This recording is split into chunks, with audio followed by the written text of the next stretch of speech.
Salam benim kanalımın seyirciləri. Az TV'nin səyyar kameraları yenə gecə balıq ovundadır. Bu şaxtalı dekabr günü, elə də güclü şaxta deyil. Dözüləsi şaxtalı dekabr günü sizə duzlu məzali bir əhvalat danışım. Balıqçı nə danışar? O üçün bir dənə iti azdırmışmışlar. İt gəlib canavarlarla dostluq eləyirmiş.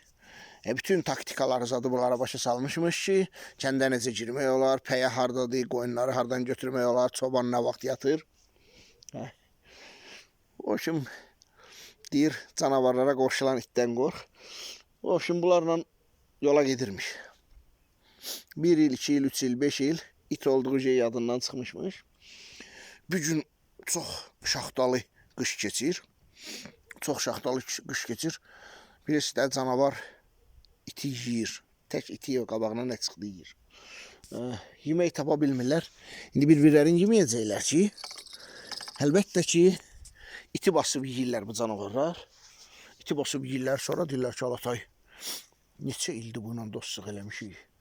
Bu nətər aparaq, heç olmasa bunun sür-sümüyün qanun çərçivəsində basıraq, adət-ənənə ilə. Aparırlar itin sür-sümüyün basırırlar, bir dənə də bunun üçün baş daşı qoyurlar. Deyirlər, üstünə nə yazaq? Dostlarından mı yazaq? Dostlarından yazsaq, bəs kişiyi yemişik biz. Nətər dostlarından yaza bilərik? Düşmənlərindən də nətər yazaq? 5 il bundan çörək bölmüşük. Çox fikirləşirlər. İçində bir dəyə bici balası olur. Deyir, yazın üstünə iş yoldaşlarından. Başdaşın üstündən yazırlar ki, iş yoldaşlarından xatirə.